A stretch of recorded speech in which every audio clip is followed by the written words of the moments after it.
Hello दोस्तों, स्वागत है आपका आपके पसंदीदा यूट्यूब प्लेटफॉर्म पे, जहाँ पे रोज़ हम लोग एक नए आर्टिकल्स की चर्चा करते हैं जो आपके प्रीलिम्स के लिए और मुख्य रूप से मेंस के लिए इम्पोर्टेंट है। तो आज का जो हम लोगों का जो टॉपिक रहने वाला है वो GS1 के लिए है, अगर मेंस के दृष्टिकोण से देखा जाए तो। और ऐसे प्रीलिम्स के लिए तो इम्पोर्टेंट है, चाहे वो आपका UPSC हो और चाहे स्टेट PCS हो, उसके लिए इम्पोर्टेंट है ये सेशन।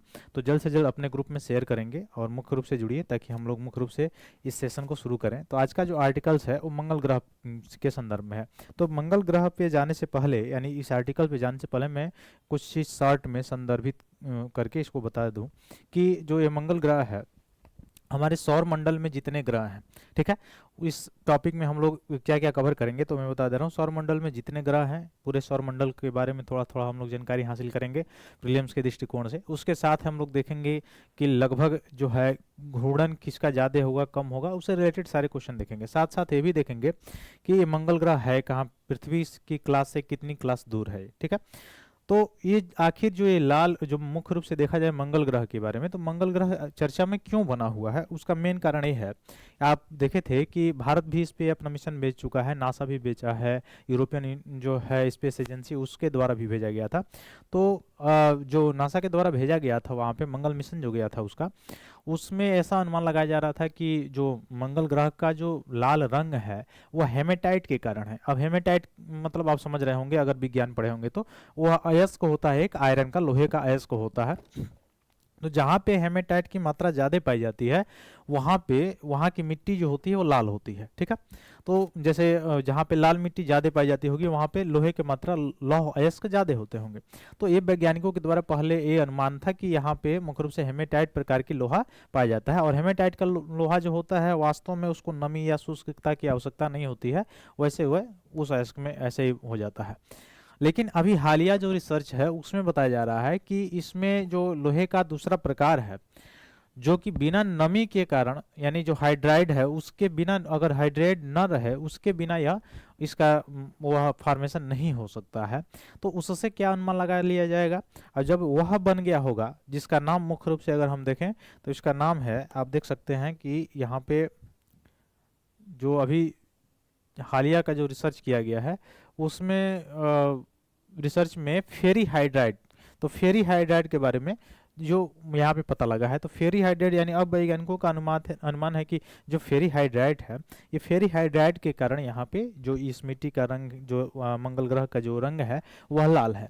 अब आप कहेंगे फेरिक हाइड्राइड क्या है। फेरिक हाइड्राइड जो है वह भी एक प्रकार का आयरन का ही अयस्क होता है, आयरन ही होता है, लेकिन वो बनता कब है, तो जैसे आपको पता भी होगा कि आयरन को Fe लिखा जाता है, तो वही यह, लेकिन ये जो बनता है फेरिक हाइड्राइड, यह तभी बनता है जब नमी हो या कहीं जल की मात्रा हो। अब इससे आप स्पष्ट से समझ सकते हैं स्पष्ट रूप से कि इसका मतलब ये हुआ कि अगर इसकी उपलब्धता वहाँ पे मिल गई या उपलब्धता हो गई तो इससे यह पता चल सकता है कल के डेट में कि वहाँ पे जल है, यहाँ पे पानी का सोर्स है, या मुख्य रूप से वहाँ पे नमी है। और अगर नमी मिल गया और जल का सोर्स मिल गया तो कहीं ना कहीं दृष्टि से वहाँ जीवन भी क्या हो जाएगा, संभव हो सकता है। तो आने वाले समय में और ज़्यादा रिसर्च इस पर और किया जाएगा। तो उससे रिलेटेड ये आर्टिकल है जो मुख्य रूप से आपके एग्जाम से में जो खासकर स्टेट PSC का जो PCS या BPSC में जो पूछा जाता है विज्ञान से रिलेटेड प्रश्न, वहाँ से पूछ सकते हैं।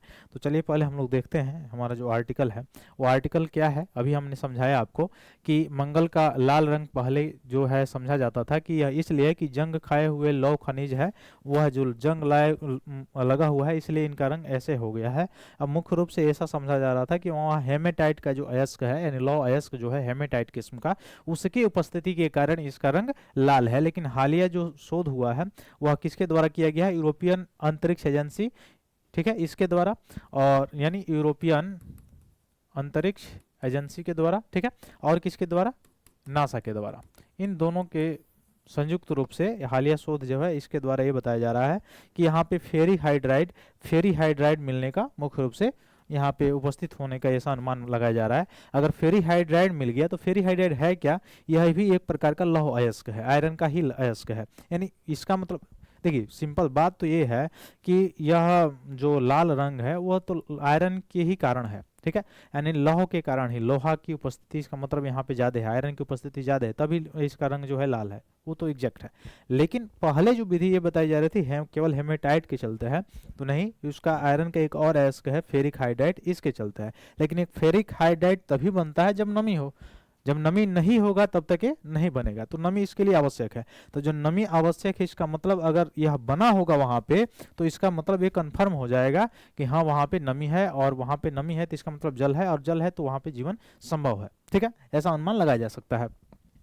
तो ये फेरिक हाइड्राइड मिलेगा कैसे, पता कैसे चलेगा? तो आपको पता है कि यहाँ पे नासा के द्वारा भी और इवन भारत के द्वारा भी यहाँ पे मंगल मिशन भेजे गए थे।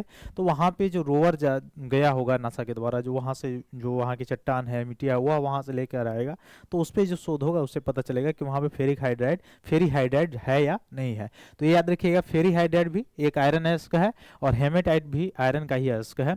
तो लेकिन फेरी हाइड्राइड बनने के लिए क्या परिस्थिति होनी चाहिए? नमी होनी चाहिए, तभी वो रिएक्शन करके फेरी हाइड्राइड बनाएगा, आयरन नहीं तो नहीं बनाएगा। तो ये आयरन ही इसमें भी होता है, आयरन इसमें भी होता है। एग्जैक्ट जो लाल रंग है वो तो आयरन के कारण ही होता है मंगल ग्रह पे।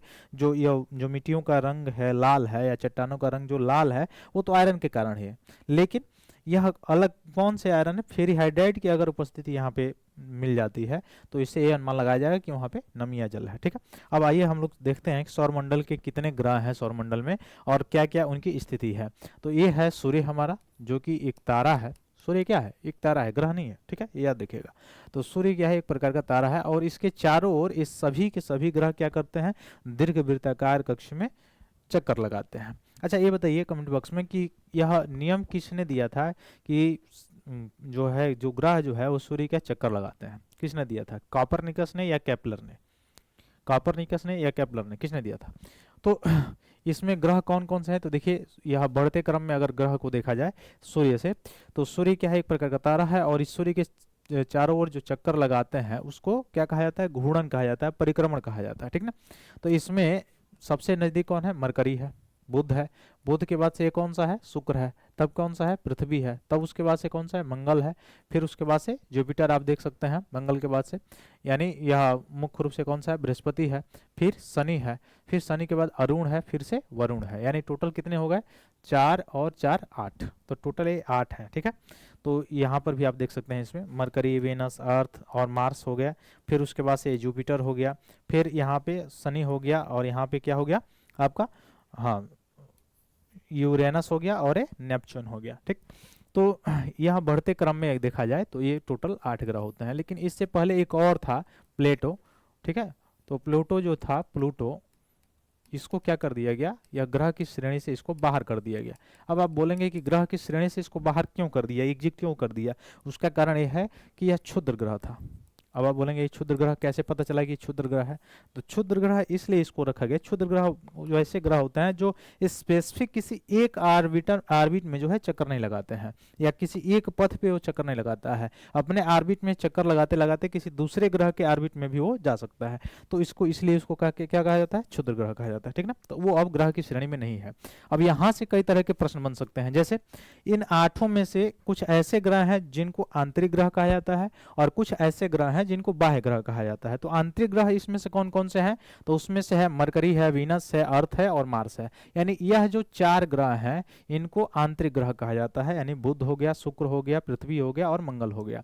बाकी बाह्य ग्रह किनको कहा जाता है? जो जुपिटर है, सैटर्न है, यूरेनस है और नेपच्यून है, इसको क्या कहा जाता है? मुख्य रूप से बाह्य ग्रह, यानी बृहस्पति, शनि, अरुण और वरुण जो है यह बाह्य ग्रह है। और बाकी आप देख सकते हैं बुध, शुक्र, पृथ्वी और जो मंगल ग्रह है वह आंतरिक ग्रह है। ठीक है, अब बढ़ते हुए दूरी के अनुसार आपसे पूछा जाए तो ये बढ़ते हुए दूरी के अनुसार से यह बुध है, फिर उसके बाद से शुक्र है, फिर पृथ्वी है, फिर मंगल है, फिर बृहस्पति, फिर शनि, फिर से अरुण, फिर वरुण।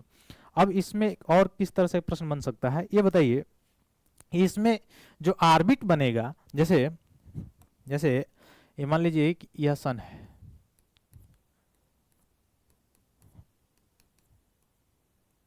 ये आपका मान लीजिए सन है,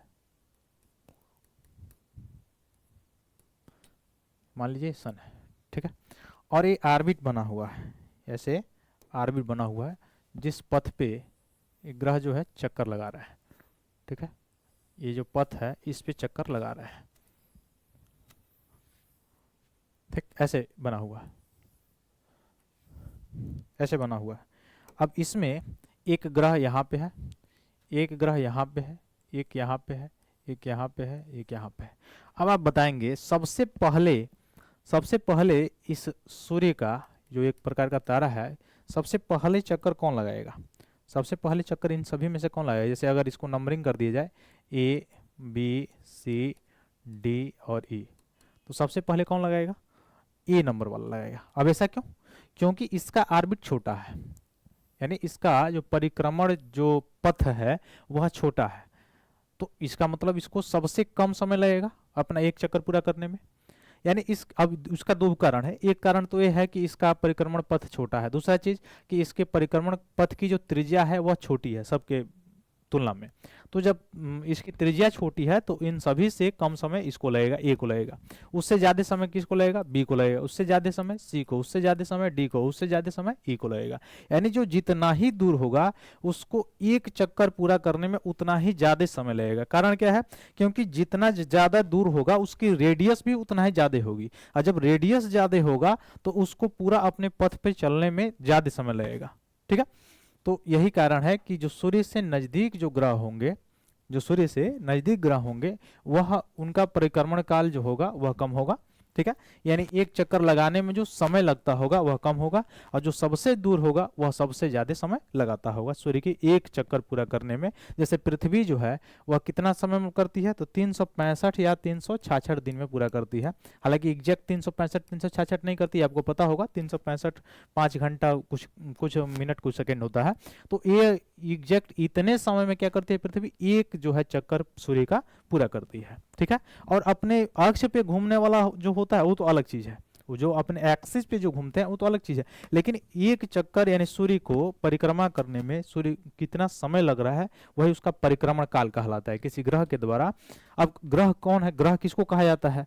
तो प्लैनेट जो होता है वह उसका एक स्पेसिफिक पथ होता है, एक स्पेसिफिक ऑर्बिट होता है, जिस ऑर्बिट पे वो चक्कर लगाता रहता है, उसी को कहा जाता है मुख्य रूप से ग्रह। वह किसी दूसरे क्लास के, यानी दूसरे क्लास का मतलब दूसरे ग्रह के ऑर्बिट में जाके चक्कर नहीं लगा सकता। ठीक, पहला चीज, उसकी अपना कुछ आयतन होगा, उसका अपना कुछ रेडियस होगा, उसका अपना कुछ आकार होगा, अक्षांश होगा, ये सारी चीजें उसके ग्रह की जो श्रेणी होती है। तो इसमें सबसे ये मैं यहाँ पे समझाना चाह रहा था कि सबसे पहले चक्कर कौन लगाएगा? जो सबसे नजदीक होगा। इसका मतलब जिसकी रेडियस जितना ही कम होगी उसका परिक्रमण काल भी उतना ही कम होगा, जिसकी रेडियस ज्यादा होगी सूर्य से उसका परिक्रमण काल भी उतना ही ज्यादा होगा, यानी उतना ही ज्यादा समय लगेगा सूर्य का एक चक्कर लगाने में। अब आप समझ गए होंगे। अब देखिए यहाँ पे, तो इस तरह से अगर देखा जाए सबसे कम समय सूर्य की परिक्रमा करने में सबसे कम समय किसको लगेगा? बुध को लगेगा। किसको? बुध को। यही कारण है कि बुध जो है सबसे कम समय में सूर्य की परिक्रमा कर लेता है। बुध जो है सबसे कम समय में सूर्य की परिक्रमा कर लेता है। उससे ज्यादा समय किसको लगेगा? शुक्र को लगेगा। उससे ज्यादा समय किसको लगेगा? पृथ्वी को लगेगा। उससे ज्यादा समय किसको लगेगा? मंगल को लगेगा। उससे ज्यादा किसको लगेगा? बृहस्पति को लगेगा। उससे ज्यादा शनि को, उससे ज्यादा अरुण को, और सबसे ज्यादा समय जो लगेगा वह वरुण को लगेगा। ऐसा क्यों? क्योंकि इसकी रेडियस जो है सूर्य से ज्यादा है, और ज्यादा रेडियस होने के कारण इसका परिक्रमण काल भी ज्यादा होगा, टाइम ज्यादा लगेगा, ज्यादा समय लगेगा ये एक परिक्रमा पूरा करने में, एक चक्कर पूरा करने में। ठीक है, तो यहाँ से यह जैसे बढ़ते हुए क्रम में जो था ठीक वैसे ही बढ़ते हुए क्रम में इसका परिक्रमण काल भी था। अब अगर पूछा जाए सबसे पहले जो है सूर्य का चक्कर कौन लगाता है, तो वो कौन लगाता है? बुध लगाता है। ठीक है, अपने अक्ष पे, अपने धुरी पे सबसे तेज जो घूमता है वो कौन होता है? तो वह जो अपने धुरी पे सबसे तेज घूमता है वह है आपका कौन सा ग्रह है? तो बृहस्पति है। ठीक है, वह क्या है? जुपिटर है, जो मुख्य रूप से बृहस्पति है, जो अपने अक्ष पर सबसे तेजी से घूमता है। ठीक है, अब यहां से और कौन प्रश्न बन सकते हैं? एक बन सकता है कि यहाँ पे सूर्य का प्रकाश, अब जब यहाँ पे ये नजदीक है, इसकी ऑर्बिट जब नजदीक है, इसका मतलब सूर्य का प्रकाश सबसे ज्यादा इस पे पड़ता होगा, लाजमी है पड़ता है। जब सूर्य का प्रकाश ज्यादा पड़ता होगा तो इसके आसपास कुछ पाया जाता होगा? नहीं पाया जाता होगा। तो इसका कारण है कि जो बुध है, बुध ग्रह के पास अपना कोई प्राकृतिक उपग्रह नहीं। देखिए मैं फिर बता रहा हूँ, प्राकृतिक उपग्रह अलग चीज होता है और कृत्रिम उपग्रह अलग चीज होता है। तो प्राकृतिक उपग्रह जो होता है अलग चीज है, कृत्रिम वाला जो सैटेलाइट लॉन्च किया जाता है उसकी मैं बात नहीं कर रहा हूँ। तो प्राकृतिक ग्रह जो है वह बुध का एक भी नहीं है। शुक्र के बारे में देखा जाए तो शुक्र का भी प्राकृतिक ग्रह एक भी नहीं है। कारण क्या है? यहाँ सूर्य से दूरी, सूर्य से इसकी भी दूरी बहुत कम है, जिसके कारण हालांकि यह बुध से ज्यादा समय लेगा एक चक्कर पूरा करने में। अब इसी को भोर का तारा भी कहा जाता है। क्या कहा जाता है? भोर का तारा भी कहा जाता है। ठीक है, याद रखिएगा। अब इसका जो वीनस है, इसका जो वायुमंडल बना हुआ है, जो इसका वायुमंडल एटमॉस्फेयर बना हुआ है यहाँ पे, यह किसका बना हुआ है? इसका वायुमंडल बना हुआ है H2SO4 का। अब H2SO4 आप समझ रहे होंगे, सांद्र सल्फ्यूरिक अम्ल। अब ये इसमें से ही ये जो सल्फर है इसका ही ज्यादा स्रावर हो जाता है पृथ्वी की अगर बात किया जाए तो वहाँ पे क्या हो जाता है? इंडस्ट्रियल मुख्य रूप से औद्योगिक कारखानों से जब निकलता है सल्फर तो वायुमंडल में जब मिलता है तो यहाँ से प्रदूषक का काम करता है। और प्रदूषक का काम करता है, अब वर्षा होती है तो अम्लीय वर्षा, यानी अम्लीय वर्षा में सबसे ज्यादा योगदान इसका भी होता है, सल्फर का भी होता है। अब जब अम्लीय वर्षा होती है तो आप जानते हैं कि जो दीवारें वगैरह सारी चीजें होती हैं, संगमरमर को इसको प्रभावित कर देता है, जलीय जीवों को नष्ट कर देता है, ये सारी चीजें। तो H2SO4 का वायुमंडल आपसे पूछा जा सकता है, किसका है? तो वो है शुक्र ग्रह का। ठीक है, तो बुध और शुक्र तक तो हम लोगों ने देखा कि बुध और शुक्र तक किसी के पास, यानी ना ही बुध के पास और ना ही शुक्र के पास, दोनों में से किसी के पास अपना प्राकृतिक उपग्रह नहीं था। लेकिन उसके आगे जैसे आप बढ़ेंगे, जैसे पृथ्वी के समय, तो पृथ्वी का अपना एकमात्र उपग्रह जो है प्राकृतिक उपग्रह कौन सा है? चंद्रमा है। अब चंद्रमा में चंद्रकलाएं होती हैं, वो आगे हम लोग डिस्कस करेंगे जब कभी एग्जैक्ट पृथ्वी के बारे में पढ़ेंगे तब। तो इसका एकमात्र उपग्रह है कौन सा? चंद्रमा। ठीक, मार्स पे अगर आप जाएंगे, मंगल पे, तो मंगल का प्राकृतिक ग्रह उपग्रह जो है कितने हैं? 2 हैं मंगल पे। तो यहाँ पर देखिए, यहाँ पे बुध और शुक्र में कितना कितना 0 है, अर्थ पे 1 है और मार्स पे कितना है? 2 है। अब आता है बृहस्पति और शनि, तो सबसे ज्यादा जो है वो किसके पास है? शनि के पास है। उपग्रहों की संख्या, प्राकृतिक उपग्रहों की संख्या सबसे ज्यादा शनि के पास है। ठीक है, अब एक प्रश्न और बन सकता है, यह सबसे ज्यादा जो क्षुद्र ग्रह होते हैं, जो क्षुद्र ग्रह की पेटी जो होती है सबसे ज्यादा, क्षुद्र ग्रह समझ, छोटे छोटे जो पत्थर हैं वो सारी चीजें, वह किसके किसके बीच पाया जाता है? तो यह मार्स और जो जुपिटर है, यानी ये जो आपका मंगल ग्रह है और ये आपका बृहस्पति है, इसके बीच में सर्वाधिक मात्रा में क्या पाया जाता है? तो सबसे ज्यादा मात्रा में एक बेल्ट पाया जाता है। कौन सा बेल्ट होता है? वो क्षुद्र ग्रहों का बेल्ट होता है। ठीक है, किसका? क्षुद्र ग्रहों का वो बेल्ट होता है, जो किसके किसके बीच में पाया जाता है? मार्स और जुपिटर के बीच में। ठीक है, तो यहां से 4-5 प्रश्न तो ऐसे बन सकते हैं। और अगर प्रश्न बनाना चाहे यहां से, तो ये बना सकता है कि घनत्व के आधार पे जो छल्ले होते हैं वह मुख्य रूप से किस में पाए जाते हैं? चारों ओर छल्ले, तो वो किस में पाए जाते हैं? शनि में पाए जाते हैं। तो शनि में आप देख पा रहे होंगे कि छल्ले पाए जाते हैं। ठीक, तो इस तरह से यहाँ से 3-4 प्रश्न बन सकते हैं। एक तो बुध पे बन सकता है कि सबसे पहले परिक्रमण काल जो है वो किसका है? सबसे पहले जो है वह सूर्य का चक्कर कौन लगा पाता है? तो कौन लगा पाता है? बुध लगा पाता है। अब इसका कारण क्या है, क्यों ये लगा पाता है? उसका मेनली कारण यही था कि यह जो है इसका जो क्लास है, इसका जो आर्बिट है वो नजदीक है सूर्य का। जब सूर्य के नजदीक है इसका आर्बिट, इसका मतलब इसके आर्बिट का रेडियस भी कम होगा, और रेडियस कम होने के कारण यह कम समय में क्या कर सकता है? इसका परिक्रमण कर ले। तो केवल कह दिया केवल रेडियस कमी होने के कारण, तभी नहीं है। रेडियस के साथ साथ इसकी चाल भी तो होनी चाहिए, इसकी गति भी तो होनी चाहिए, यानी गति भी तेज हो और रेडियस भी कम हो, तब ये क्या कर सकता है? कम समय में परिक्रमण कर सकता है। ऐसे तो नहीं कर सकता है। तो यहां से ये सब प्रश्न इंपॉर्टेंट थे जो बन सकते हैं यहाँ से प्रीलिम्स में आपके। ठीक है, तो चलिए हम लोग मुख्य रूप से चलते हैं फिर से। जो यह आप समझ चुके होंगे, अब ये मंगल ग्रह के बारे में सारी चीजें मैं जानकारी आपको बता ही दिया। तो मंगल ग्रह को के बारे में और थोड़ा सा जानकारी अगर इकट्ठा करें हम लोग, तो लंबे समय से लाल ग्रह के रूप में इसे जाना जाता है। ठीक है, क्यों लाल ग्रह के रूप में जाना जाता है आपको पता है? क्योंकि आयरन के सबसे ज्यादा ऑक्साइड जो है, आयरन के सबसे ज्यादा जो ओर्स हैं वो यहाँ पे मिलते हैं, इसके कारण। ठीक है, अब अभी तक मैं पहले बताया कि अभी तक हेमेटाइट किस्म के बात की जा रही थी, लेकिन अभी हालिया जो खोज हुआ है उसमें ये पता चल रहा है कि जो फेरी हाइड्रॉक्साइड है, जो कि आयरन का ही अयस्क है, वो होने का चांस बताया जा रहा है। अगर ये पाया जाता है फेरी हाइड्रॉक्साइड, तो ये बिल्कुल एग्जैक्ट पता हो जाएगा कि हाँ वहाँ पे नमी है, क्योंकि वो बिना नमी के बनता नहीं है। और नमी है इसका मतलब जल की वहाँ पे आपूर्ति है, और जल की आपूर्ति है इसका मतलब जीवन भी वहाँ पे है। यह इस रिसर्च से पता चलेगा। मुख्य रूप से ये आर्टिकल आपका यही था। ठीक है, तो अध्ययन से यही मैंने बताया, फेरीहाइड्राइड मंगल ग्रह की लाल धूल के लिए अधिक सटीक व्याख्या करता है। और फेरीहाइड्राइड ठंडे नम वातावरण में तेजी से बन सकता है। ठंडा वातावरण, नम वातावरण नहीं होगा तो ये नहीं बनेगा। तो ये नमी होना चाहिए उसमें, तभी बन सकता है, ऐसे नहीं बन सकता है। ठीक है, तो शोधकर्ताओं ने जमीन पर आधारित और कक्षीय अवलोकनों के संयोजन का उपयोग करके इसका मुख्य रूप से अनुमान लगाया है।